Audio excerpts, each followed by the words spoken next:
So I'm really excited for this video because I may have found an easier way to make hummus, especially if you're really doing it from scratch. So we're going to see how this goes.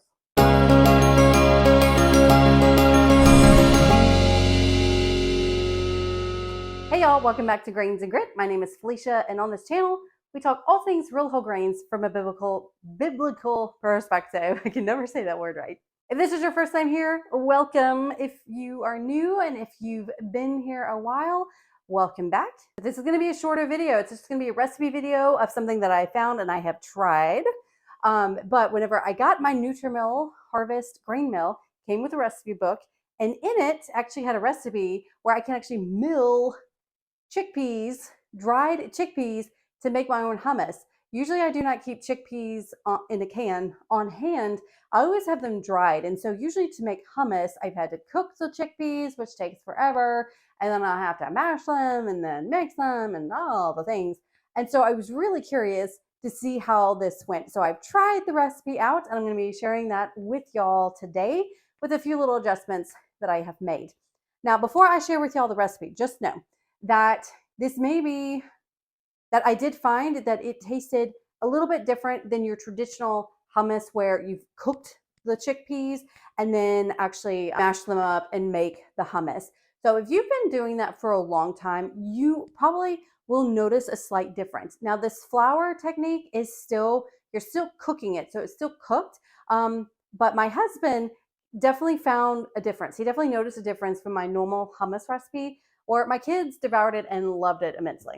And as always with hummus, you can do whatever you like with it. Add sun-dried tomatoes, back off on the olive oil, add more olive oil, more garlic. I mean, whatever flavors that you want, do it. This is a basic hummus recipe with just a little bit of garlic in it, as well as olive oil, and you can just go from there. So thank you so much, Nutrimill, for including this recipe with your grain mill. And you'll be seeing Miss Nancy being used today. Y'all haven't seen her in a while. We'll also have a printable recipe for y'all below, so be sure to check out the description box.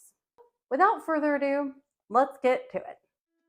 We're first going to grab a pan and 3 unpeeled garlic cloves, and we're going to roast these until golden brown. It's going to take about 5 to 7 minutes, but it's going to get soft. And then you need some chickpeas. You need a grain mill and some measuring cups and measuring spoons. And I actually get asked all the time to actually hear my grain mill whenever it is grinding up. So I'm going to be sharing that with you in just a bit. And what we're looking for is you're going to hear those stones start to squeak. And that's when I know that it's going to be a nice fine mill for what I need.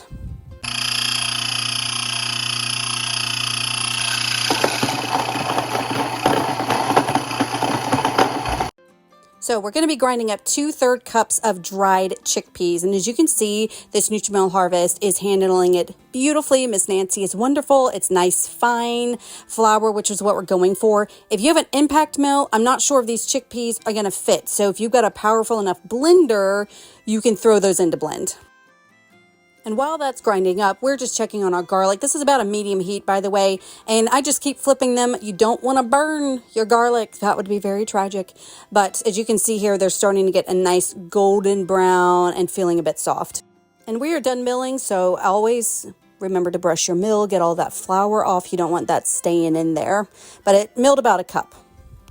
And now we have our garlic. It is done. It's nice and golden. So we're going to put this on a plate or something and actually set it aside to allow to cool. And once cooled, you're then going to peel it and save it for later.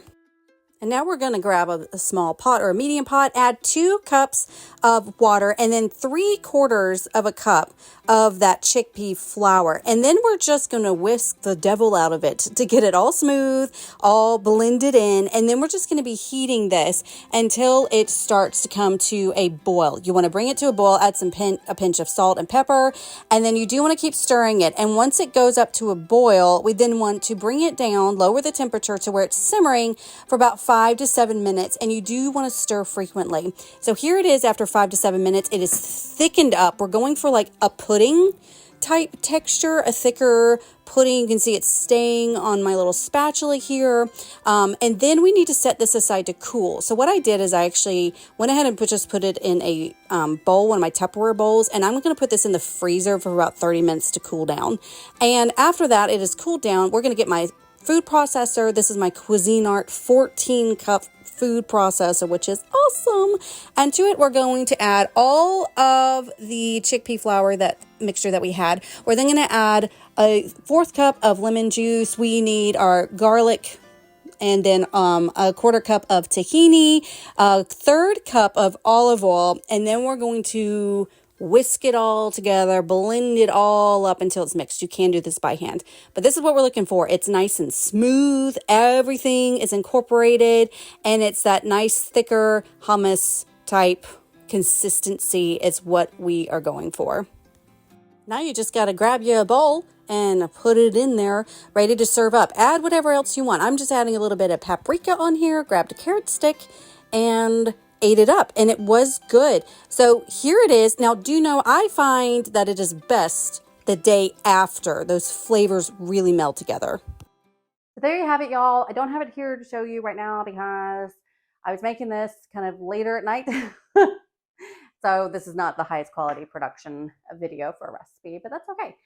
So again, like I said, my husband thought it was okay, but he could tell a difference between how I normally make hummus. But my kids loved it. So let me know. Try this recipe out. I mean, it's such a cool way to be able to just grind up chickpeas and use this ourselves, and to be able to just make this from the flour. So let me know if you've tried this, how you like it, and if you love hummus and you have other varieties, let us know that as well in the comments so we can all glean from your wisdom. As always, I hope y'all have a wonderful day, and I will see you next week. Bye.